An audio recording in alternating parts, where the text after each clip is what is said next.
അപ്പോൾ നമ്മൾ ഈ വീണ്ടും തിരുവനന്തപുരത്തേക്ക് പോവുകയാണ്. കാരണം ഈ തിരുവനന്തപുരത്താണല്ലോ വിശേഷം, നമ്മുടെ ചരിത്ര പ്രസിദ്ധമായ ആറ്റുകാൽ പൊങ്കാല. അപ്പോൾ പൊങ്കാലയ്ക്കുള്ള എല്ലാ ഒരുക്കങ്ങളും ഒക്കെ പൂർണ്ണമായിട്ടുണ്ട്. നാളെയാണ് പൊങ്കാല നടക്കുക. പൊങ്കാലയെ വരവേൽക്കാൻ തലസ്ഥാനം എല്ലാ രീതിയിലും ഒരുങ്ങിക്കഴിഞ്ഞു. രാവിലെ 10 മണിയോട് കൂടി, അതായത് നാളെ രാവിലെ 10 മണിയോട് കൂടിയാണ് പൊങ്കാലയ്ക്കുള്ള ചടങ്ങുകളൊക്കെ ആരംഭിക്കുക. അവസാനവട്ട ഒരുക്കത്തിലാണ് ഭക്തജനങ്ങളെല്ലാം. പക്ഷേ ഇന്ന് തന്നെ തിരുവനന്തപുരത്തിൻ്റെ നിരത്തുകളെല്ലാം നിറയും, മൺകലങ്ങൾ നിറയും. നമുക്കത് സ്ക്രീനിൽ കാണാം. അവിടെ ക്ഷേത്രത്തിലെ തിരക്കാണ്. ഈ തുടങ്ങിക്കഴിഞ്ഞാൽ, ഉത്സവം തുടങ്ങിക്കഴിഞ്ഞാൽ പിന്നെ ആ ക്ഷേത്രത്തിൽ നിന്നുള്ള കാഴ്ചകൾ ഇത് തന്നെയാണ്.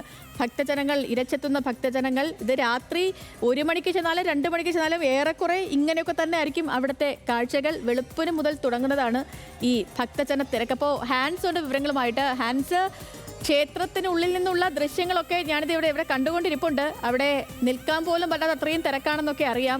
എങ്ങനെയായി അവസാനവട്ട ഒരുക്കങ്ങൾ പൊങ്കാലയുമായി ബന്ധപ്പെട്ട്? സംശയകരമായി ആരെയും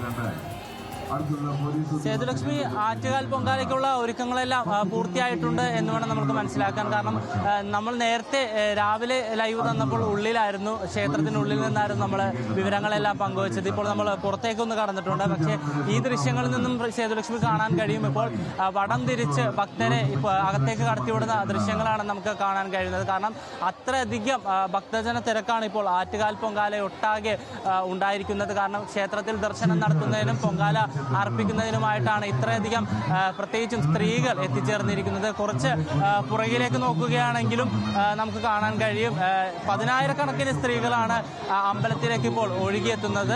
എന്തായാലും ക്ഷേത്ര ഭാരവാഹികളുടെ ഭാഗത്തു നിന്നാണെങ്കിലും പോലീസിന്റെ ഭാഗത്തു നിന്നാണെങ്കിലും ആറ്റുകാൽ പൊങ്കാല വളരെ കൃത്യമായി നടത്തുന്നതിന് കാര്യമായ പണി തന്നെ അവർ എടുത്തിട്ടുണ്ട്. കാരണം ദൃശ്യങ്ങൾ കാണാൻ കഴിയും. ഇത്രയധികം ആളുകളെ നിയന്ത്രിക്കുക എന്ന് പറയുന്നത് വളരെ ഫലവത്തായിട്ടുള്ളൊരു കാര്യം തന്നെയാണ്. അപ്പോൾ ഇതിനു വേണ്ടിയിട്ടുള്ള പൊങ്കാലയ്ക്ക് വേണ്ടിയിട്ടുള്ള എല്ലാ ക്രമീകരണങ്ങളും നിലവിൽ പൂർത്തിയായിട്ടുണ്ട്.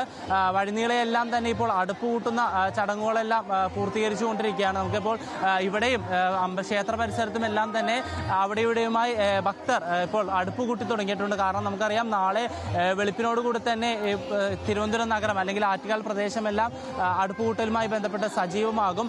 ആയതിനാൽ തന്നെ ഇപ്പോൾ തന്നെ എല്ലാവരും ക്രമീകരണങ്ങൾ ആരംഭിച്ചിട്ടുണ്ട്. എന്തായാലും ജില്ലാ ഭരണകൂടമാണെങ്കിലും പോലീസാണെങ്കിലും ആറ്റുകാൽ പൊങ്കാലയുമായി ബന്ധപ്പെട്ട് കർശന നിർദ്ദേശങ്ങളാണ് പുറപ്പെടുവിച്ചിരിക്കുന്നത്. എല്ലാവരും കൃത്യമായ അകലം പാലിച്ചു വേണം അടുപ്പ് കൂട്ടാനായിട്ട്. വേനൽക്കാലമാണ്, ആയതിനാൽ തന്നെ തലയിറങ്ങി വീഴാനുള്ള സാഹചര്യമൊക്കെ കൂടുതലാണ്. ആയതിനാൽ കൃത്യമായ ഇടവേളകൾ വെള്ളം കുടിക്കണമെന്നും അതിനായി സന്നദ്ധ സംഘടനകളെയും അതിനായി നിയോഗിച്ചിട്ടുണ്ട്. പക്ഷേ അതിനോടൊപ്പം തന്നെ ഗ്രീൻ പ്രോട്ടോകോൾ പാലിച്ചുകൊണ്ട് ഈ ആറ്റുകാൽ പൊങ്കാല നിർവഹിക്കണമെന്നാണ് ജില്ലാ ഭരണകൂടം പ്രധാനമായും പറയുന്നത്. പ്ലാസ്റ്റിക്കിന്റെ ഉപയോഗം കുറയ്ക്കണം. അതിനോടൊപ്പം തന്നെ ജില്ലാ ഭരണകൂടവും പോലീസ് നൽകുന്ന എല്ലാ നിർദ്ദേശങ്ങളും പാലിക്കണം. ആരോഗ്യവകുപ്പിന്റെ ഭാഗത്തു നിന്നാണെങ്കിലും കൃത്യമായ സജ്ജീകരണങ്ങൾ ഒരുക്കിയിട്ടുണ്ട്. ഇതിന്റെ ഭാഗമായി തന്നെ ആറ്റുകാൽ പൊങ്കാലയുടെ ഭാഗമായി തന്നെ ഹീറ്റ് ക്ലിനിക്കുകളാണ് ആരോഗ്യ വകുപ്പ് ഇത്തവണ തയ്യാറാക്കിയിരിക്കുന്നത്. കൃത്യമായ ഇടവേളകളിൽ വെള്ളവും മറ്റ് സജ്ജീകരണങ്ങളും നൽകാനുള്ള എല്ലാ സജ്ജീകരണങ്ങളും ആരോഗ്യവകുപ്പിന്റെ ഭാഗത്തു നിന്നുണ്ടായിട്ടുണ്ട്. കൂടാതെ ഏറ്റവും അത്യാവശ്യമായിട്ട് വേണ്ട 10ഓളം ടീമുകളെ, ആരോഗ്യ ടീമുകളെ ഇവിടെ സജ്ജമാക്കിയിട്ടുണ്ട്. ആറ്റുകാലിന്റെ വിവിധ ഭാഗങ്ങളിൽ തയ്യാറാക്കിയിട്ടുണ്ട്. കൂടാതെ ഇന്ന് ഉച്ചയോടുകൂടി തിരുവനന്തപുരം നഗരത്തിൽ ഗതാഗത ക്രമീകരണങ്ങൾ വരും. ഉച്ചയ്ക്ക് 1 മണിയോടുകൂടി തന്നെ അത് നിർവഹിക്കാനാണ് പോലീസിന്റെ ഒരു തീരുമാനം. നാളെ 8 മണി വരെ ഈ ഗതാഗത നിയന്ത്രണം തുടരും. എന്തായാലും നാളെ രാവിലെ ഏകദേശം ഒരു 9 മണി കഴിയുന്നതോടുകൂടി തന്നെ ആറ്റുകാൽ പൊങ്കാലയുമായി ബന്ധപ്പെട്ട് പൊങ്കാലയുടെ ചടങ്ങുകൾ ആരംഭിക്കും. നഗരത്തിന്റെ വിവിധ പ്രദേശങ്ങളിൽ സ്ത്രീകൾ പൊങ്കാല അർപ്പിക്കും ദേവിക്ക്. അതിനോടൊപ്പം തന്നെ ഉച്ചയോടുകൂടി ആ നിവേദ്യം ദേവിക്ക് സമർപ്പിക്കുകയും ചെയ്യും. എന്തായാലും നിലവിൽ എല്ലാ കാര്യങ്ങളും വളരെ ശുഭകരമായ രീതിയിൽ തന്നെയാണ് പോകുന്നത്. വളരെ സന്തോഷകരമായ രീതിയിൽ വളരെ ഭക്തിസാന്ദ്രമായ ഒരു സാഹചര്യം തന്നെയാണ് നിലവിൽ ആറ്റുകാൽ പരിസരത്ത് ഉള്ളത്. സേതുലക്ഷ്മി, ശരി ഹാൻസ്, ദൃശ്യങ്ങൾ തന്നെ അത് വ്യക്തമാണ്. പൊങ്കാലയ്ക്ക് പൂർണ്ണമായും ഒരുങ്ങിക്കഴിഞ്ഞു അനന്തപുരി. ഇനി അപ്പോൾ എല്ലാ പ്രിയപ്പെട്ട പ്രേക്ഷകർക്കും, പൊങ്കാല ഇടാൻ പോകുന്ന എല്ലാവർക്കും ഹാപ്പി പൊങ്കാല. നമുക്ക് വീണ്ടും ഹാൻസിലേക്ക് വരാം.